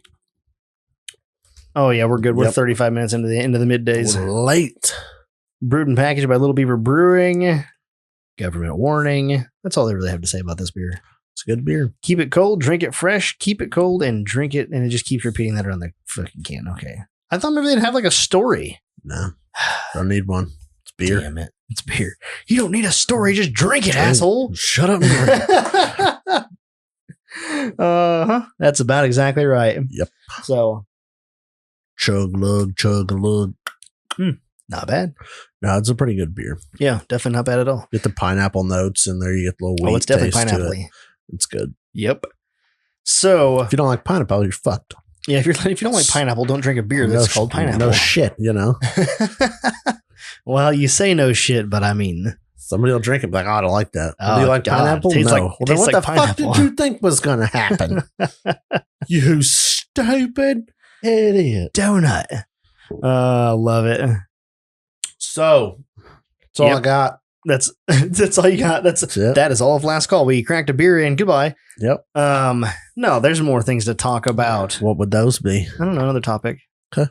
I don't have one. Well, now see, here we are again. I'm ready to go wheeling again. I have got a full year of wheeling, and it doesn't seem like a full year, but like it's a full year. You have a year full of events to go to. Yes. Yeah. That's your biggest thing. Is you're going to race events. Yes. Are you going to compete in any of these? No, not unless somebody. When gets are you really going to wheel? Drunken. I don't know, because I have a lot of time planned that doesn't involve me wheeling, but involves me taking a rig to an off-road park. So, that sounds terrible. Well, I mean, it's going to be fun. I'm not upset about it. I don't know. I'm hoping to do a couple day trips here and there, and catch up on some of that. I know the Women Wheelers event over at the Badlands will be a good 1st. Day trip over there. I'm excited about that one. That'll be a good time. It's supposed to be a pretty good event. We should be. We have things we're brewing. Once we get audio figured back out, we're going to go ahead and get them scheduled, but we have some stuff wanting to get them in pretty quick here. Probably, if not in February, early March. I'd like to get Holly back on here and talk with those ladies. So I have been kind of messaging her back and forth a little bit about that. So hoping to get them on here and get some more info about Women Wheelers and what they've got planned for the year. We need to get Big Sticky and Lil Sticky up for that event. Ooh, that's 100% fact. You know what I'm saying? They need to come up here with Lamazine. Well, chop. Boy. I don't know how far out it is. I don't want to put a deadline on anybody's life or anything, but like, I mean, I'm looking to have a good time. It'd be a lot cooler if you did. Yeah. You know, you can bring the Sticky Bandit, but it'd be a lot cooler if you brought the Lamazine. Because I think my plan is to put the wife in the buggy, and I'm not driving all weekend. So, well, today, for Women Wheelers? Yeah. That'd be sick. That's my plan. My wife has not been back in my Jeep since it's been done. Oh. Like since it's been put back together. You should make it happen. I told her that the other day. I was like, do you know that you've not ridden in my Jeep yet since we've had like the last time that she rode? I suppose, but the last time that she rode in that Jeep was like June 1st of 2017. Isn't that wild? Yeah. Crazy. Yeah, you should put it on the calendar. Probably last time she sat in it. Probably. Sad. Breaks my heart. Yeah. Well, as soon as we get things squared away with the little one, which by May 1st, they will be just squared away. Hopefully we'll be able to have him onto people food enough by then that we can get a little escape away. Yep. Trying to see if she wants to go with me to the event in March, to the Noxia event. Yep. Hoping to maybe get her out for that. That'd be a good day tripper. Good day trip. I'm thinking 2 days. 2 days. It's Friday and Saturday. Well, I know. You went last year. Was it last year or 2 years ago? Last year. Went for a day. You and I went. Yeah. Oh, yeah, we did go. We broke the Jeep. Yeah, I remember 5 minutes in. That was pretty quick. And then yeah. Reference episode, what is it, 6 or something? Yeah. I don't know. I don't remember what episode it is, but yeah, it's one of the early episodes. It was back there. It's the Winterfest event. I love that some of the, like, I was talking to Jimmy the other day from Snail Trail, and we're just sitting there talking about stuff, and he's like, oh yeah, that's episode 151. I'm like, how do you remember offhand every episode? That's just like, too much. How do you, like, they got 150 something, like, what is 170 episodes or whatever it is? Like, how do you remember? Some people have that good mind. Like, oh yeah, that was this episode. Like, bro, I do not. That's intense. Yeah, I don't know. I'll be honest. I'm not. Just not a lot. I'm not pushing a lot. Yeah, for 2021 to do like go wheeling. If that, and it sounds bad, but it does sound bad. I've got my focus is in the race series. I mean, that's it's a 1 day show, but it's a Wednesday through Sunday trip for me. Right. So I've got my time off scheduled for all that. I've got my it's like 10 days off for visions. And so, with the race series, that was a new venture for me this year. And I'm excited as hell about it. And I want to put I want to give it 110%. I didn't come on board to half-ass it and kind of show up and, oh yeah, I'm here. So I want to be there, not, exactly. Not, I guess. So I'm looking forward to that. I'm putting that kind of on the front of like rec wheeling for this year, I guess. Planning on doing a couple day trips, but work's going to be busy all year. So I'm kind of fine with it. Got some good financial plans for myself and my family lined out this year with that. So it kind of, the nice thing with the race series is other than fuel and food, which I'm going to eat anyway, it really doesn't cost me much to do the race series financially. Yeah. So it's not like a wheeling trip is like, oh, you got to get all this shit done and you got to fix all that and, this, that, and the other, because you're not going to go beat the shit out of your rig. So you're not, like I don't have to spend a shitload of money to have all the fun. So that's where I'm kind of on well, that'll be nice to be able to be involved with that much off-road stuff and not have to pay all the money to play. So that's kind of the plus side. So I'm hopefully just going to get the rear steer finished out by the end of the year, get the gears done here before the series. It's coming up quick. Yeah, you better get to work, son. It's, I don't know when I have time to do it. Williams Hill is March 21st. March 20th. 20th. Yep. Okay. But so I mean, I just want to get it kind of lined out. But the nice thing is going to those trips, I'll have the ability to kind of test a few things out. I'll be able to go play over here a little bit and flex some stuff out and check some suspension stuff or whatever. And, so I'll be able to, I think, really kind of fine tune the rig. Yeah. And then next year be able to manage some solid wheeling trips, with the race series. Are you wanting to like race in 2022? I don't think so. No. Okay. I'm just curious. I don't know. I didn't know if that was something you thought you wanted to do. I got, I don't know. We got some things working behind the scenes. If you load it up and go to Hammers, are you going to schedule an appointment with Phil? Oh yeah, I would love to, but I would like to have my rig like lined out and working like right everything else kind of dialed up, and then before I go, hey, can we suspension tune? He's like, all right, yep, stand in the gas. I'm like, oh yeah, well, so about that, it doesn't go anywhere. I don't want to be that guy, so I want to get my gear ratios and everything lined out, my converter, like everything. Because the suspension's close enough right now, out of the box that it doesn't. You're not pushing it to anywhere near its limit at the moment. So get everything else dialed in so that you can start pushing that suspension and find out where your limits are, get your bump stops set, things like that. And then be able to look at Phil and be like, all right, let's dial this in. Let's dial her in and make it even. It's already right. It just needs to be like primo. I think I'm just going to work on getting the front axle stuff, suspension stuff dialed in, and then working on getting the rear driveline vibration stuff just figured out still. Just kind of going to work on that. Right now it's single digits outside in my garage is full of polishing stuff. So I'm not pulling inside to work or anything right now. But that's my kind of this year, just going to dial in that rig a little closer and start collecting parts. Maybe start collecting my cross member and 3-link and all that stuff. And then this summer, if I have the time, I might gut it down a little bit and put the stiffeners on. Mm-hmm. And then just kind of figure out where I'm at on all that stuff, I've got, it's kind of a nice little thing that I've got made up. I made myself a little 2021 wheeling schedule in my notes. Mm-hmm. And I was like, well, my goal should be an event every month. Yeah. And I believe I have 2 months, 3 months without an event scheduled. In 2021? 2021. Okay. That's not too terrible. No. So October, November? No, November maybe? November and December. And then one other one. So January or something. Have I gone wheeling? No, we went wheeling in January. Yes. Oh, you include wheeling trips. I thought you meant like a race event. Yeah, no, I'm talking just like off-road related I got you. Trip. Once a month. That's not a terrible idea. November, December, and September. It's not bad. August, we've got. So now I've got like RC Fest as an event. Well, yeah, kind of. So I mean, it's not a wheeling trip for me, but like depends if you get one of these things off the shelf. Well, that'll be the goal. I'll throw those there. May's the women wheelers. Yeah. June. So June, I've got a race on the 5th in Kentucky. When's is there a Flat Nasty event this year? Nope. Okay. We are not going back to Flat Nasty this year. Couldn't remember if that was a thing or not. It is not. Is there anything going on in Missouri? Any of the parks in Missouri? Yeah. Mountain Grove, Missouri, Hooter Holler is July 3rd. That's not terribly far. July 4th weekend.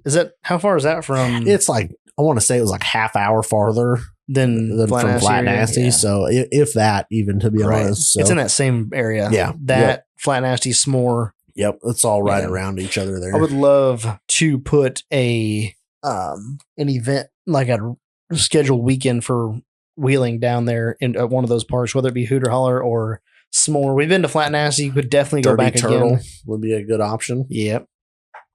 For a wheeling trip. That's in Kentucky, right? Yep. Yeah. Yep. They're close enough though. And then if we can do something next October, this coming October, when Kyle Mang and his boys go down to Land Between the Lakes. Yep. Go down and try to do something like that. We've got our finals are October 29th through the 31st in Oklahoma. Oh, nice. In October. So annual Trail Riders Run might have to be a different date. We'll figure it out. Oh, yeah.